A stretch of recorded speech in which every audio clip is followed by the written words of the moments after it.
Bueno, muy buenos días con todos los presentes. A nombre de la Asociación Peruana de Acceso Vascular y del Servicio de Nefrología y Radiología Intervencionista del Hospital Guillermo Almenara, en Lima, Perú, queremos darle la cordial bienvenida a todos ustedes por participar de estos webinars que se han venido dando a lo largo de todos estos meses durante el 2021. Nos ha acompañado propiamente esta formación académica de acceso vascular también durante este periodo de la pandemia. Y agradeciendo, por supuesto, a nuestros panelistas que siempre han tenido el bien acompañarnos, presentando, como siempre, al doctor José García, que es jefe de radiología intervencionista del Hospital Reina Sofía, la doctora Roxana Neira, que es nefróloga intervencionista del Centro de Zona Kidney Disease and Hypertension, y el doctor Pablo Seda, que es cirujano vascular del grupo de Dallas Fort Worth Vascular Group. Asimismo, nos acompañan siempre como presentadores el doctor Alberto Buchiquén, nefrólogo del Hospital Guillermo Almenara, y el doctor Eduardo Aquino, radiólogo intervencionista del Hospital Guillermo Almenara, ¿no? Como siempre, su servidor, el doctor Castillo, que les habla también del Hospital Guillermo Almenara. Entonces, vamos a dar inicio a este último webinar que está programado de este 2021. Doctor Alberto Buchiquén, adelante, por favor. Sí, buenas tardes con todos. Doctor, si puede habilitar la función para compartir.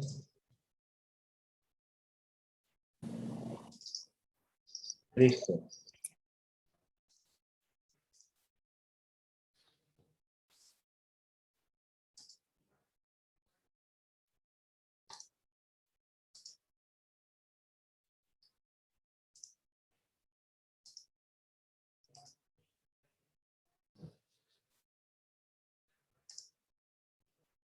Me sale que alguien, el que está compartiendo, porque no me permite lanzar mi... Ya.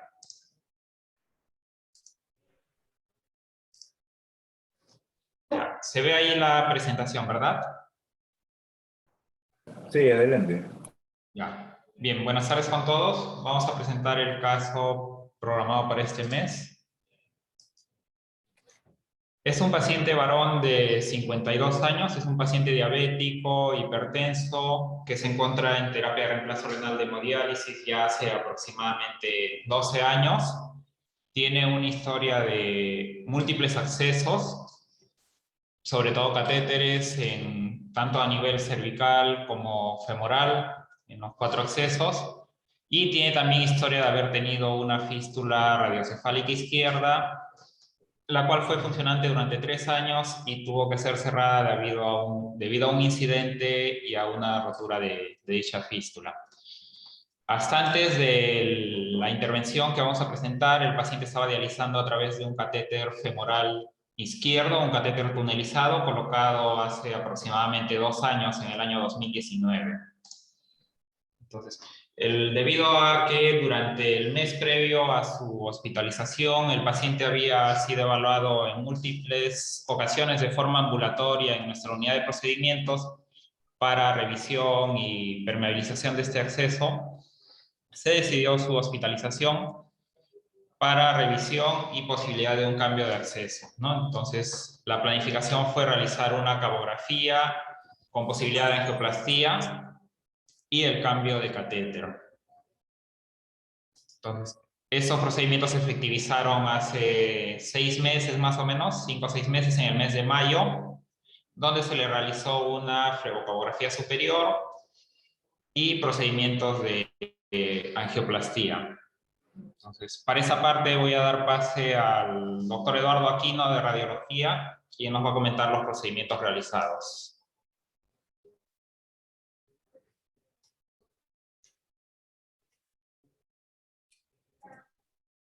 ¿Cómo están? ¿Qué tal? Buenos días.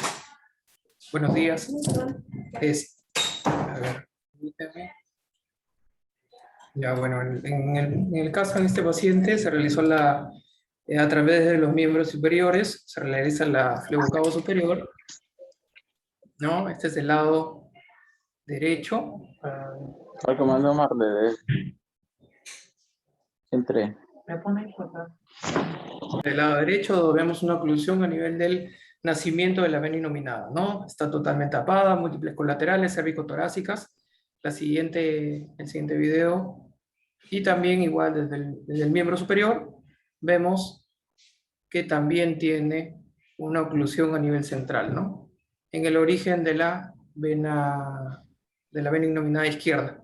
Hay colaterales, ¿no? Y vemos ahí un pico. Esta es igual la adquisición del brazo del territorio de las venas, ¿no? Del brazo. Siguiente, por favor, Alberto. Entonces acá lo que decidimos fue hacer un abordaje a nivel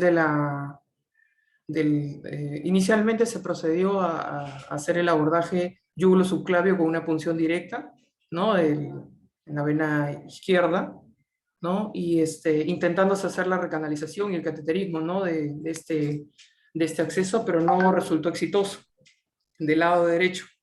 Por lo tanto, lo que procedimos es hacer el acceso hacia el otro lado, ¿no? Como ven ahí, la punción del lado derecho, ¿no? Estaba totalmente ocluida, no hubo una recanalización del lado derecho. Incluso pues ahí está se hizo un abordaje también femoral derecho para poder tener la imagen o el cabo proximal de la vena cava, ¿no? Y para poder hacer el ingreso del lado derecho estaba totalmente ocluido, no se consiguió. Por lo tanto, se decidió hacer un abordaje subclavio izquierdo, ¿no? En la cual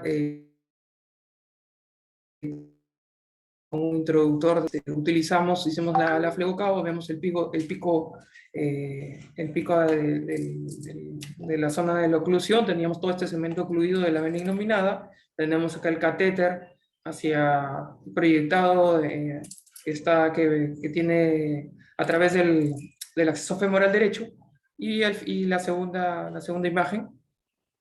Finalmente esta es la recanalización, ¿no? Tanto con una guía hidrofílica como con ambos lados con un catéter Cobra, ¿no? En ambos catéteres Cobra, tanto con el abordaje subclavio como con el abordaje femoral, para poder guiarnos y hacer el true and true de esta recanalización, ¿no? Incluso con proyecciones tanto en antero-posterior, oblicuas y laterales para poder hacer esta recanalización. La siguiente. Finalmente se consiguió la recanalización, se consiguió pasar la guía a través de esta zona de estenosis, ¿no? Buscando este camino, y finalmente la angioplastía. Otra, Alberto. Se pasa una guía de mayor soporte para poder realizar la angioplastía, una guía Amplatz. La siguiente. Y se hace en el territorio de la vena innominada, ¿no? Que estaba ocluido. Llama la atención acá que tenía un segmento ocluido a nivel proximal principalmente, ¿no? Era el trayecto tanto, bueno, a nivel del medio como en la región proximal es donde tenía el mayor compromiso estenótico. Se utilizó un balón de 12x6. Y finalmente, en este paciente, este es el control post-angioplastía, donde vemos una restitución del flujo y se colocó un catéter de larga permanencia a ese nivel, en el lado izquierdo, ¿no? Y se dejó para que pueda realizarse la hemodiálisis en este caso, ¿no? Y listo, esto fue el procedimiento, ¿no? La recanalización y finalmente la colocación del catéter a ese nivel.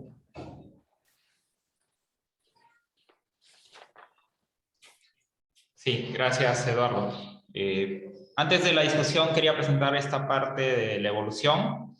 Al paciente se le hizo una evaluación por cirugía vascular, se le realizó un mapeo para evaluar la posibilidad de la creación de una fístula, y se encontró que había lechos vasculares adecuados a nivel de miembro superior izquierdo, planificándose la creación de una fístula radiocefálica izquierda.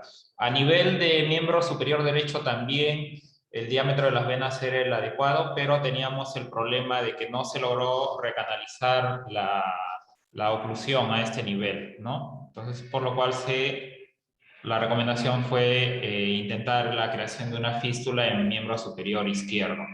Entonces, Esta es la imagen de más o menos 5 meses después de la angioplastia realizada que ha comentado el doctor Aquino. Y para esa fecha ya se había logrado realizar una fístula a nivel de miembro superior izquierdo.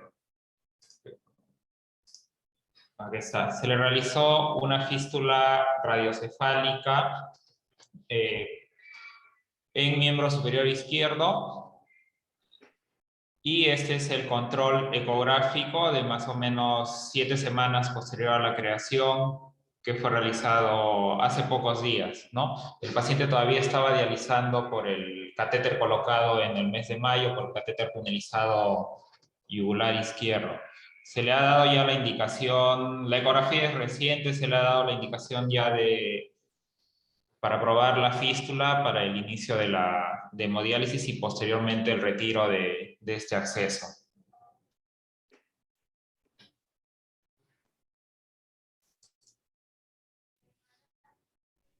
Entonces, esta es la ecografía Doppler de control. Encontramos una fístula con un flujo de poco más de 1300 y con lo cual ya con esta evaluación se sugirió iniciar diálisis por la fístula. Ok. Muchas gracias, Alberto, Eduardo. Muy bien, entonces vamos a proceder propiamente a la discusión. Como ven, para poder terminar también este aleccionamiento para todos en cuanto a acceso vascular, pues tratamos, como siempre, de integrar las opiniones y el enfoque multidisciplinario, ¿cierto? Es un paciente cuyo centro adolece de patología renal y relacionada al acceso vascular, pero que además requiere toda una coordinación para que podamos planificar el acceso que nos interesa, que en este caso es no depender del catéter, sino realizar una fístula arteriovenosa. Y en ese sentido, pues, si bien es cierto, tiene la fístula ixilateral al catéter, pues digamos de que la planificación, en este caso individualizado, es a largo plazo, ¿no? Así que vamos a ceder la opinión de todos, incluso considerando también las recomendaciones post-control actoplastía, ¿no? ¿Qué cosas nos podrían decir también relacionado a ello, ¿no? Vamos a empezar con la doctora Roxana Neira. Doctora Roxana, buenos días. Adelante, por favor. ¿Preguntas? Adelante, por favor. Buenos días con todos. Bueno, un placer estar nuevamente reunidos en estas discusiones. Ah, eh, son súper interesantes. Bueno, hay muchas cosas importantes de comentar en este caso. Primero, el valor de tratar de recanalizar las venas centrales, como lo han hecho ustedes. Pienso que es algo muy valioso. De hecho, quería comentar, mientras se puede recanalizar el lado derecho, como ustedes lo han hecho, porque es un trayecto directo y más corto, pues está fabuloso. Pero en este caso, a pesar de que trataron por el abordaje femoral o por el abordaje cervical, no se pudo. Sin embargo, creo que antes hemos comentado que existe un artefacto que se llama Surfacer, que si se logra pasar una guía hacia el cuello, se sale de la vena y se logra recanalizar hacia abajo y se puede colocar el catéter nuevamente en el lado derecho. Bueno, con respecto a la canalización del lado izquierdo, muy bien. Y otra cosa, que la posición del catéter en la aurícula creo que es importante, porque permitió que este catéter funcione adecuadamente. Y es cierto, la creación de la fístula en el brazo del catéter no es ideal, no es lo que queremos, pero en este caso es la única opción de este paciente. Es un paciente que ha estado en diálisis por 12 años y prácticamente este es uno de sus últimos esfuerzos, ¿no? El siguiente paso sería colocarle un girograph en el otro lado, pero logrando la recanalización, lo que quería comentar es nunca subestimen el valor de una angioplastía. Miren cómo esta vena estaba completamente cerrada. Se ha logrado recanalizar y con una angioplastía de un balón número 12 se ha logrado mantener la patencia de la vena y colocar un catéter, lo cual está excelente. Ahora, la planificación creo que está muy bien, se estudiaron las venas, se decidió poner una fístula, una arteria radial proximal a la vena cefálica y está funcionando muy bien. Para futuras referencias, si este paciente desarrolla una lesión central, se puede considerar un stent y se puede mantener la patencia de la vena. Ahora, como la angioplastía ha resultado muy bien, se puede simplemente tratar de mantener las venas centrales abiertas con angioplastías repetidas, como muchos estudios lo demuestran. La angioplastía cada 4 meses, cada 6 meses, mantiene la patencia de la vena central y de acuerdo a la recurrencia de la estenosis, se puede planear en el futuro un stent. Este paciente tiene alto riesgo de desarrollar una estenosis del arco cefálico, pero todo es un balance entre el inflow y el outflow, por lo tanto, es algo que se tiene que monitorizar en el futuro.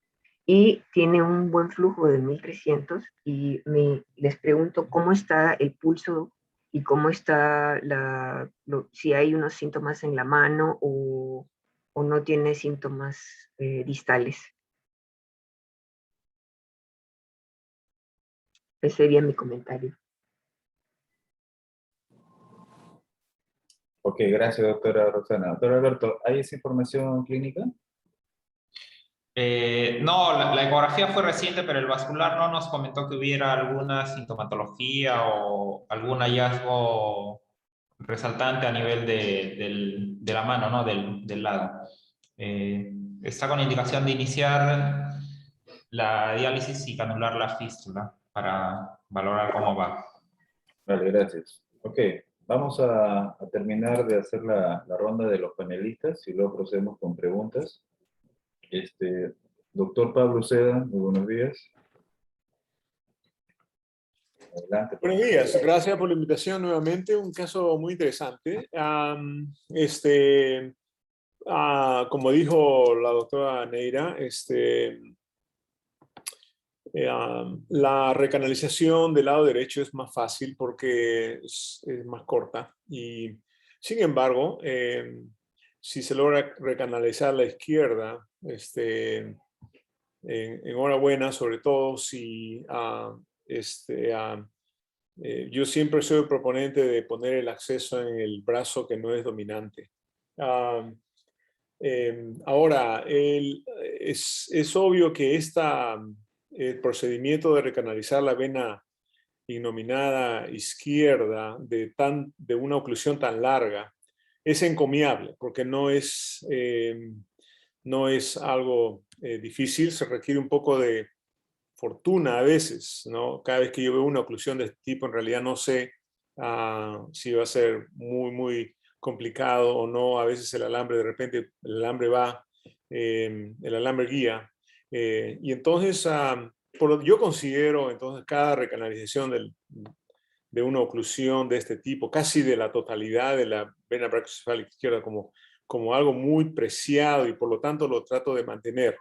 Ahora, o sea que en lo que respecta a la técnica de la recanalización y la angioplastía, en realidad hay nada.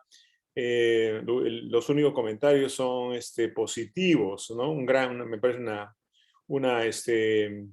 un gran logro y lo felicito. Ahora, el plan de mantener esto, porque esa es la otra situación, ¿no? Algo que ha costado un poco de trabajo, entonces hay que mantenerlo patente.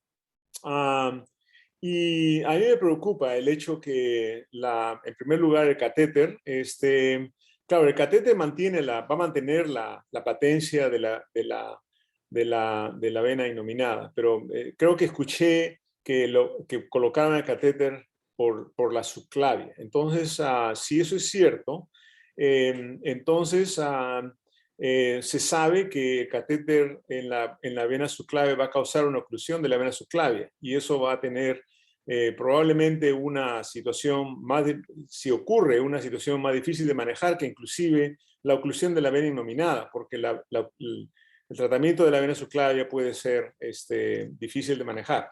Eso sería algo que quisiera que se aclare, o de repente si lo pusieron por la yugular. Pero en lo que respecta a la colocación de la fístula, me parece admirable, excelente que el paciente tenga una fístula brachiocefálica que tiene buen flujo y que ha madurado. Y entiendo que ya son más de 5 meses, entonces la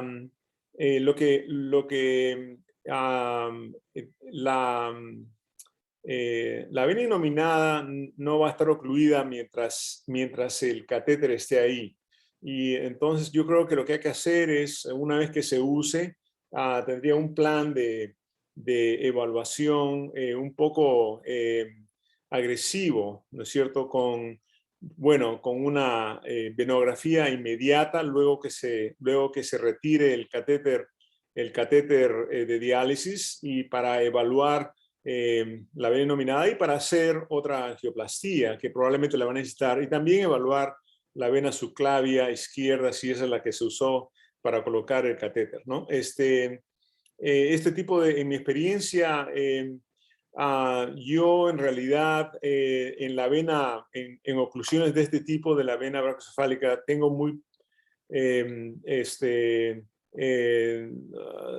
yo tiendo a ponerle un stent, sobre todo en oclusiones completas de este tipo, porque precisamente porque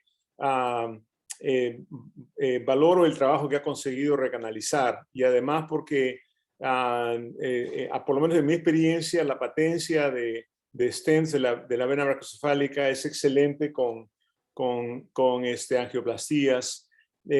Pero si se opta solamente a hacer angioplastia, es importantísimo saber que el paciente va a regresar, como dijo la doctora, por lo menos por lo menos cada tres meses, ¿no? Ahora, esta fístula va a aumentar de tamaño y el flujo va a aumentar y entonces va a ser probablemente, podría poner más clínicamente hacer el problema de la oclusión central algo más relevante. Pero entiendo que no debe tener edema del brazo significativo en este momento. Pero bueno, eso es más o menos lo que yo había pensado en este caso. De todas maneras, me parece un gran logro que se pudo recanalizar la vena innominada izquierda. Gracias. Gracias, doctor Uceda. Doctor Aquino, creo Sí, que... comentarle, es yugular, doctor. No subclavia. Sino que eso da la impresión es el trayecto subcutáneo. Excelente, gracias. Ok, vamos a ceder la palabra al doctor José García Medina. Ya veo de que hay, como siempre, un poco de discusión en cuanto a si se lo coloca stent o se hacen angioplastías reiterativas. También me imagino que la sospecha de restenosis del stent es vigente o posible. Y por supuesto que esto nos invita a hacer sugerencias, ¿no?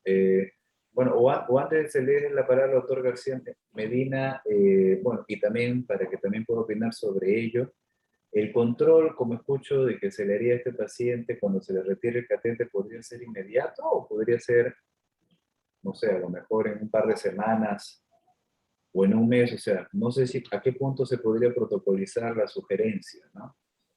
Ok, creo que después volvemos a esa pregunta y le cedo la palabra al doctor José García. Buenos días, doctor. O buenas tardes por ahí. Hola, buenas tardes desde España. Buenos días desde Lima. Su video está apagado, doctor, ¿no? A ver.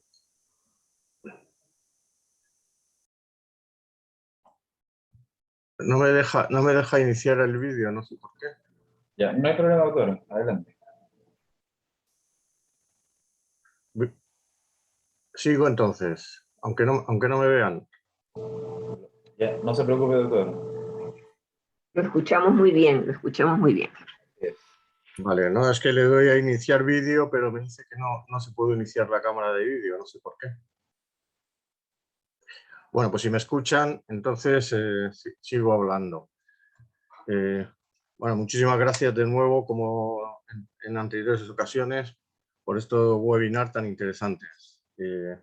Y muchas gracias a todos los asistentes también por estar pendientes de este caso, que una vez más pues, es un caso muy interesante, es un caso difícil, y por lo tanto hay que felicitar a los colegas que han participado en el mismo por la habilidad que han tenido, la pericia y también la suerte, como ha dicho el doctor Uceda, porque estos casos son a veces muy difíciles de recanalizar. Yo hay una observación de entrada que me gustaría hacer, y entiendo que el contexto de los hospitales, el contexto sobre todo con la situación ahora mismo del COVID, es difícil, pero me ha llamado la atención de entrada el tiempo que ha estado este paciente con catéteres, porque la primera diapositiva, si mal no recuerdo, hablaba de múltiples catéteres venosos centrales, yugulares bilaterales. Y después parece, por lo que también, si no recuerdo mal, haber visto que ya se le había hecho al paciente una fístula radiocefálica izquierda. Exacto, aquí en esta se ve muy bien. Y después llevó un catéter tunelizado, es decir que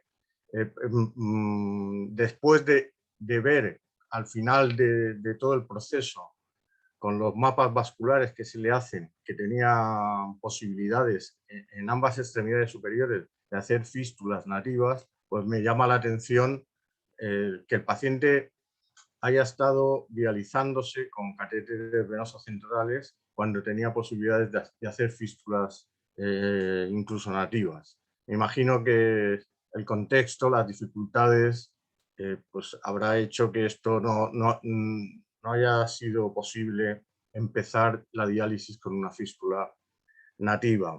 Eso quizá a lo mejor los colegas que han llevado a este paciente pues podrían explicar a lo mejor la situación del paciente. Pero bueno, tampoco voy a insistir mucho en esto porque yo creo que todos tenemos problemas y a veces las cosas no se hacen tan bien como quisiéramos. Y a propósito precisamente de la realización de una fístula después de la recanalización y la implantación del catéter yugular izquierdo.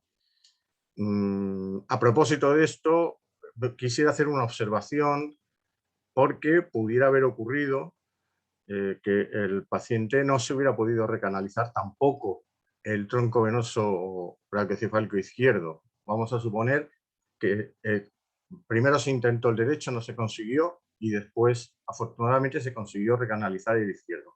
Pero vamos a suponer que no se hubiera podido recanalizar tampoco el izquierdo. Y yo voy a aportar aquí una idea que en mi experiencia ha sido posible, y es la de que no se puede intentar,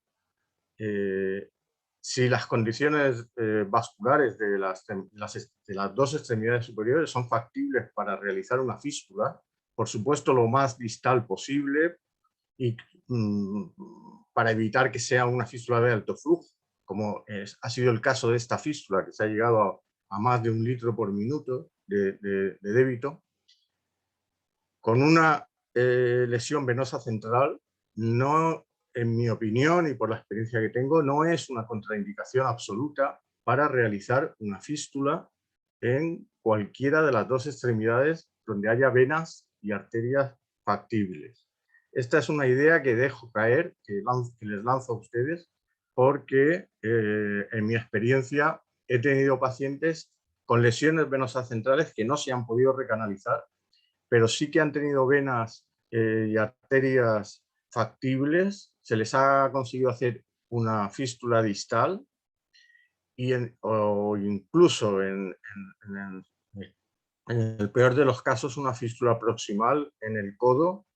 El cirujano ha tenido la precaución de hacer anastomosis no demasiado extensas para evitar el alto flujo y han funcionado y no han dado lugar a sintomatología de edema, que es el problema que podemos tener y es lo que se ha comentado también en este caso, de que se tiene una fístula en ese momento radiocefálica alta por debajo del codo con un flujo alto. Al quitarle el catéter podría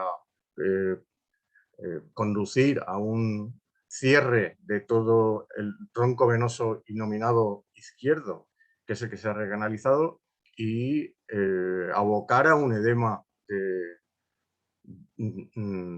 de la extremidad con los problemas consiguientes que obligaría a recanalizar de nuevo, o si no se consiguiera, al cierre de la fístula para reducir el edema. Ese es el punto que yo quería aprovechar el caso para comentar. Y luego, en el caso de que una fístula distal, como era el caso de este paciente al principio, una fístula distal izquierda, por supuesto de acuerdo que siempre tiene que ser la fístula en el lado no dominante, lanzar algo también, otra idea que tampoco se insiste, yo creo que ni siquiera en las guías, y que es importante. Nuestro objetivo, el objetivo de los que nos dedicamos al acceso vascular para hemodiálisis, tiene que ser conseguir fístulas lo más distales posibles. Por supuesto, fístula first, por supuesto, pero también fístula distal first. Primero fístula distal. Y yo es algo que tengo muchas discusiones, sobre todo con nefrólogos y con cirujanos de mi país, en las que les digo que si una fístula radiocefálica izquierda fracasa, valorar si se puede, en primer lugar, una fístula cúbito-basílica izquierda, que es otro tipo de fístula distal que puede funcionar bien, aunque tiene problemas para la enfermería de punción, pero que con entrenamiento se consigue. Y si no, irnos a la otra extremidad, aunque sea la extremidad con la que el paciente hace su trabajo, porque eso es la extremidad dominante. Es decir, me iría antes que una fístula en el codo del mismo lado, izquierda, me iría una fístula distal en la muñeca de la extremidad derecha. Básicamente esas son las dos ideas que he querido aprovechar para transmitirles a propósito de este caso, porque prácticamente el resto de los comentarios los comparto y creo que no tengo nada más que añadir a lo que ya han dicho tanto la doctora Roxana Neira como el doctor Pablo Uceda. Muchas gracias. Muchas gracias, doctor José García. Bueno, sumamente interesante incluso para considerarlo en forma prospectiva, ¿no? En el caso que tuviéramos finalmente problemas con el lado izquierdo, de cualquier tipo, porque podrían darse diferentes tipos de complicaciones. En cuanto a la radiocefálica derecha, puesto que ahí aparentemente tiene buena viabilidad radiocefálica, como estamos viendo ahí en la imagen, ¿no? Incluso el flujo también es adecuado. Bueno, el flujo, sí. Claro, de primera intención se supone que protocolarmente sabemos de que si hubiera oclusión central no, pero por supuesto que acá ya estamos abordando una indicación individualizada, ¿no? Vamos a... Bueno, el doctor Juan Carlos Arapa, que es radiólogo intervencionista en el Hospital Rebagliati, quería hacer una pregunta, tiene levantada la mano, después le cedo la palabra a la doctora Roxana Neira. Juan Carlos, buenos días. No, la pregunta era al inicio, pero ya creo que con la participación de los doctores Ya. se ha aclarado ello, ¿no? ¿Me escuchan? No sé si... Sí. Tiene la mano levantada, no hay problema. Ya. Doctor Castillo, Era... quisiera hacer un comentario. Ya, entonces, doctora Roxana Neira, luego el doctor Pablo Uceda. Doctora Roxana Neira. Bueno, sí, yo quería hacer el comentario del manejo de este paciente. Yo pienso que en el momento que se saque este catéter, se tiene que hacer un venograma por la fístula. O sea, poner una guía central y remover el catéter y ver, inyectar y ver en qué situación estamos. Porque es cierto lo que dice Pablo, el trabajo fue muy duro para canalizar esta vena y queremos que la fístula se mantenga patente. Y lo que se ha dicho también es que con el tiempo la fístula va a crecer y quizá si la arteria tiene a good compliance, quizá el flujo de la fístula va a aumentar y eso va a crear problemas de edema y de las venas centrales. Entonces, en el momento que se saque este catéter, pienso, lo que yo haría, hacer un venograma, poner una guía central, sacar el catéter y inyectar y ver cuál es la situación de la circulación central.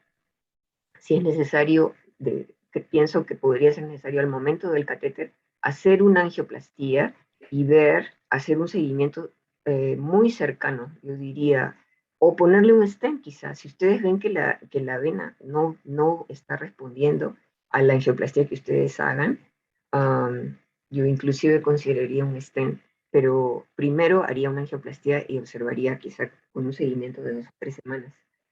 Y con respecto a lo que comentó el doctor García Medina, nosotros ahorita en los Estados Unidos tenemos un mandato de que cuando el paciente llega a la unidad de diálisis con un catéter, que estamos recibiendo todos los pacientes que tienen COVID, tienen catéteres, a los 90 días el paciente no tiene que tener ya el catéter, lo cual es muy, muy difícil, necesita un trabajo intenso. Pero entonces estamos en una situación que tenemos que poner un acceso que va a funcionar. Lo ideal es poner un acceso distal, pero si este paciente es diabético de edad avanzada, esa fístula tiene chances 60 o quizá más por ciento de no funcionar. Entonces, ¿qué se está pasando? Se está saltando al brazo. Y no solamente al brazo, sino que muchas veces las fístulas no funcionan y se les está poniendo muchos bras a los pacientes. Esa es la realidad que estamos experimentando ahorita en los Estados Unidos. Y con respecto al comentario del doctor García Medina, tenemos pacientes, como lo hemos discutido antes, con fístulas, tanto distales como proximales, que se mantienen abiertas, porque han desarrollado tal cantidad de colaterales que el edema ya está controlado y el drenaje, aunque es irregular, permite controlar el edema y tenemos fístulas que las seguimos hasta cierto punto del brazo o del hombro y ahí acaba la vena en un medusa caput y a veces tenemos que hacer ciertas angioplastías en la vena, en la zona de canalización y sí se mantienen abiertas. Muchas gracias, doctora. Doctor Uceda, adelante. Sí, exactamente como dijo la doctora Neira, en el momento que se planea sacar el catéter, yo creo que hay que poner punzar el acceso y yo lo que recomendaría es hacer un venograma central antes de sacar el catéter, porque ahora que se ha confirmado de que la recanalización fue por la vena yugular, hay que estar seguro que la subclavia no tenga problema en comunicarse con el segmento de vena brachiocefálica que ha sido recanalizado. Y luego entonces en ese momento pasar un alambre guía si es posible desde el acceso y luego que ya se tiene seguridad de que el alambre guía está en la vena cava superior, entonces ahí proceder a sacar el catéter y hacer la angioplastía necesaria, indicada o stent, ¿no? Pero bueno, eso sí, yo creo que sería lo que yo recomendaría. Eso es todo lo que tenía que añadir. Gracias. Muchas gracias, doctor Uceda. Si me permites un comentario. Adelante, Juan Carlos.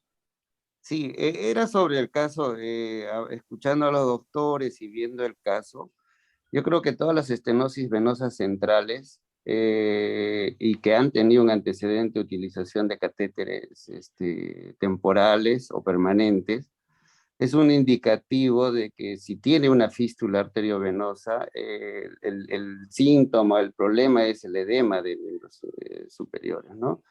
Por eso es que se indica de que no se debe, no se debe utilizar las venas centrales por ese problema.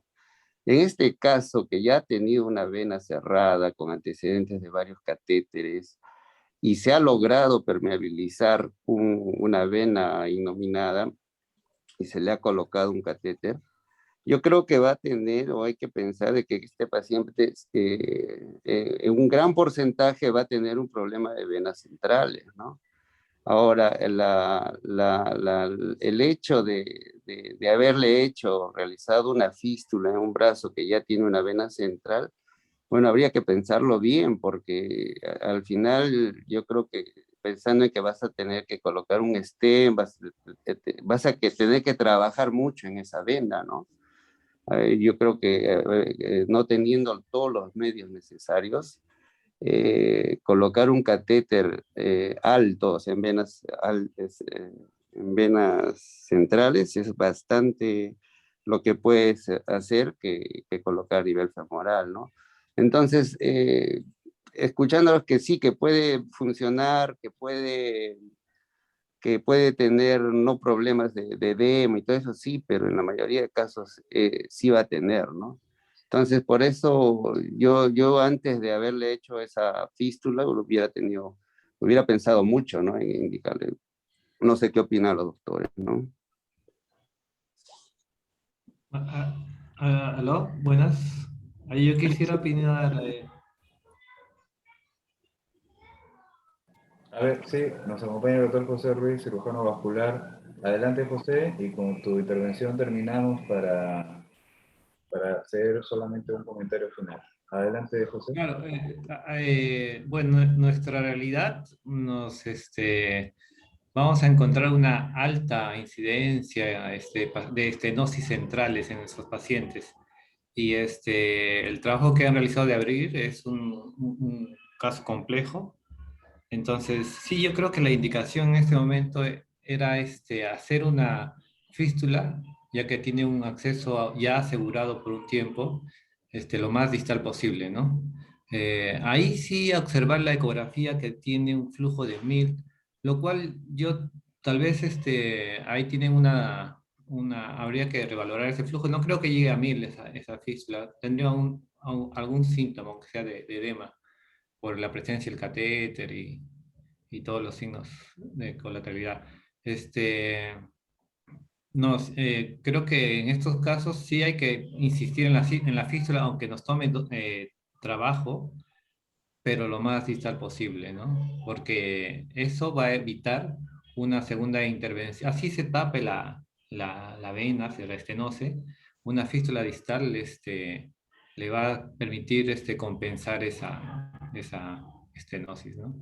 Solamente eso. O sea, no hay que perder la esperanza en la fístula por más. Y sí distal mejor, como dice el doctor García y el doctor Sea.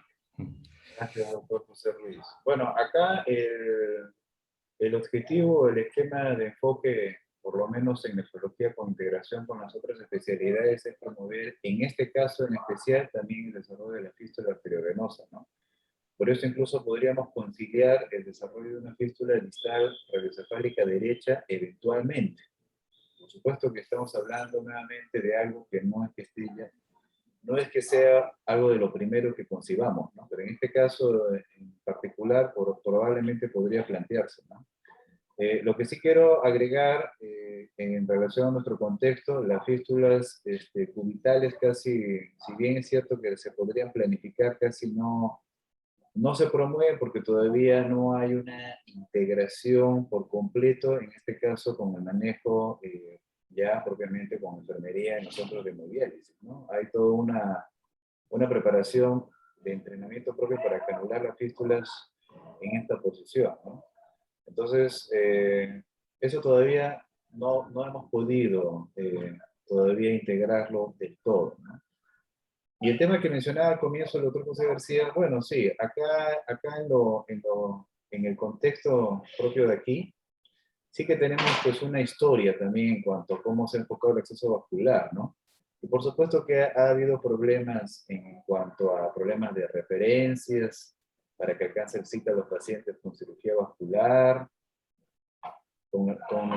Solamente con nefrología había problemas, ni qué decir lo que pasaría con cirugía vascular para la creación de una fístula, y problemas logísticos de otro punto de vista en cuanto a dónde se creaba la fístula, en que, o sea, hay problemas que ya son propios de cada servicio, ¿no? Pero que sí, digamos de que lo bueno que se puede referir hoy por hoy es de que esto ya ha cambiado, ¿no?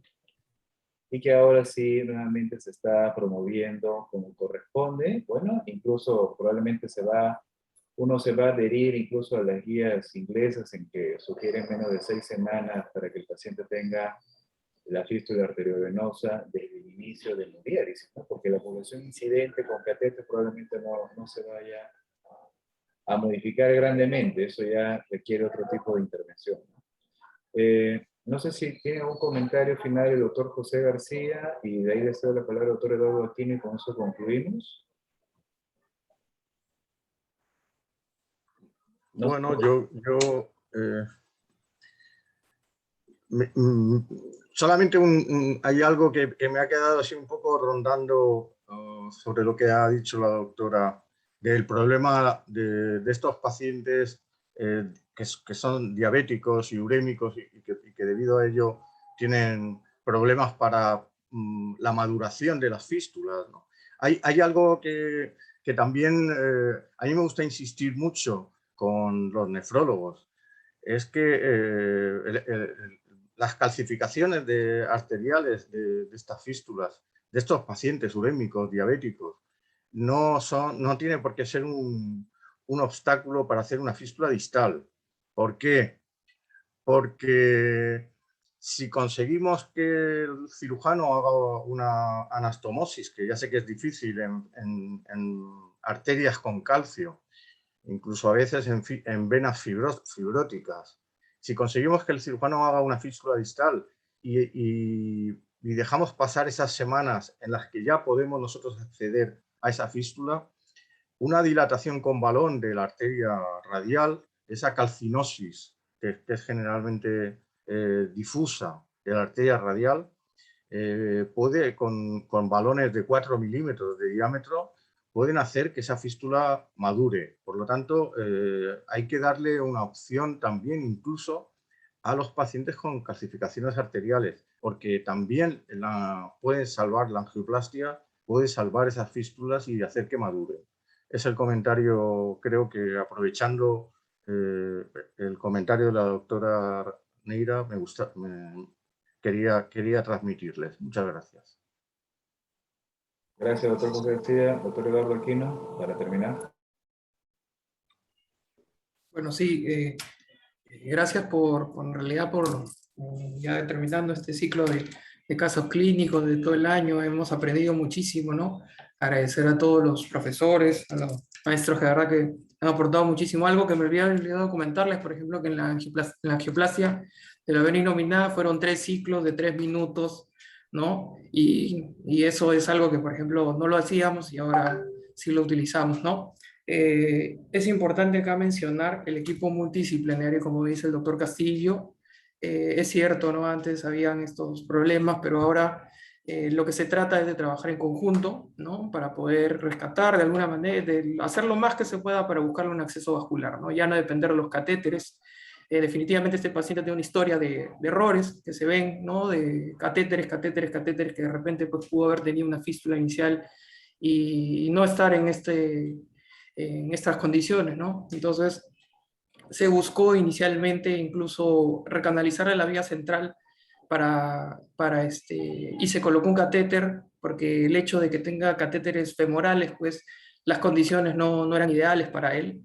Eso fue un plan y con una proyección hacia el estudio de los miembros superiores para que pueda crearse una fístula a ese nivel, ¿no? Entonces, de la recanalización de la vena central, como muchas veces lo hacemos, no es, y a veces que no tienen un acceso o no tienen la posibilidad de crearse fístulas, según los estudios que se estaban haciendo, bueno, lo hacíamos para poder buscarle un acceso cervical y obviamente una mejor calidad de vida a estos pacientes, ¿no? Y de verdad, y me parece súper interesante el comentario de hacer fístulas distales y que a pesar de aquellas oclusiones que por las colaterales pueda funcionar esta fístula, es preguntarle al doctor García Medina cuánto tiempo, ¿no?, es que desarrollan síntomas, ¿no? Porque evidentemente este flujo va a ocasionar cierta congestión central, hipertensión y todo eso venosa. Entonces, ¿cuánto tiempo pasa un paciente normalmente, según su experiencia, para que pueda desarrollar síntomas, ¿no?, centrales relacionados a este acceso? Bueno, doctor Aquino, es una muy buena pregunta y es una pregunta también muy difícil de responder porque es imprevisible. Es imprevisible. Lo lógico pensar es que si tenemos una oclusión venosa central y aumentamos el flujo, lo lógico es pensar que a lo mejor las colaterales no van a soportar ese hiperaflujo de sangre producido por la fístula. Pero, como he comentado antes, si el cirujano consigue hacer una fístula que no se desarrolle excesivamente, que no se desarrolle, que no tenga demasiado flujo, y eso el cirujano lo puede hacer, y cirujanos que hayan aquí presentes me podrán reafirmar en lo que estoy diciendo. Anastomosis pequeñas pueden hacer que no hayan flujos altos, y en ese caso podemos evitar que haya hiperaflujo y por lo tanto que las colaterales puedan soportar y que se evite el edema. ¿Cuánto tiempo? Muy difícil. Yo he tenido pacientes que han desarrollado inmediatamente edema y ha habido pacientes que han estado años con la oclusión venosa central y la fístula funcionante sin consecuencias. Interesante, muchas gracias. Muchas gracias. Bueno, quiero agradecerles a todos por su participación. En realidad el tema incluso se puede prestar a más hipótesis y posibilidades prospectivas de manejo, como el tema de no hacer envergaduras, etcétera, que también es una recomendación en el caso no hubiera sido incluso de flujo tan alto, ¿no? Bueno, solo para terminar, a ver un momento. Quiero agradecer a nombre de la Asociación Peruana de Acceso Vascular y de nuestros queridos servicios la participación de la doctora Roxana Neira como panelista webinar durante este año. Gracias, doctora. Un abrazo y un aplauso para usted. Muchas gracias, muy amables. Muchas gracias. También quiero hacerle extensivo el agradecimiento al doctor Pablo Uceda, también un abrazo y un aplauso para usted, doctor. Gracias por su participación durante todo este año. Ahorita el doctor me comunicó que tenía que retirarse. Y también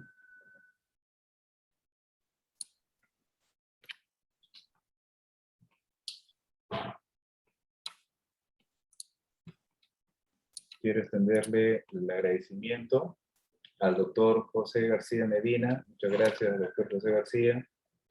Usted nos ha acompañado desde que comenzamos también la Asociación Peruana en el 2017 y, como no, lo sigue haciendo en forma activa. Muchas gracias, doctor José García. Muchas gracias a ustedes. Ha sido un placer y seguirá siendo un placer colaborar con ustedes. Y muchas gracias, doctor. La verdad que se aprende mucho de sus comentarios. Igualmente, doctora. Yo creo que aquí todos contribuimos y es un placer además estar con ustedes. También vamos a hacer extensivo el agradecimiento y por supuesto la certificación a los presentadores, al doctor Alberto Buchiquén, al doctor Eduardo Aquino, que también han tenido bien participar en estos webinars durante este año. Y bueno, solo para terminar, un momento.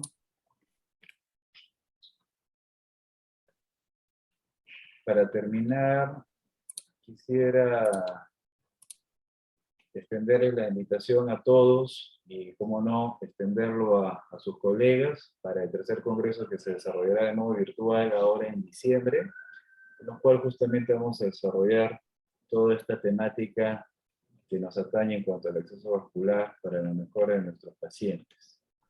Entonces, con esto quiero concluir este webinar y agradecer a todos por su participación. Muchas gracias, buenos días, hasta luego. Adiós, buenos días a todos. Buenas tardes, gracias por todo. Buenas tardes, hasta luego. Gracias a todos. Excelente trabajo. Ok, adiós. Hasta luego, buenas tardes. Gracias. Gracias, Edwin.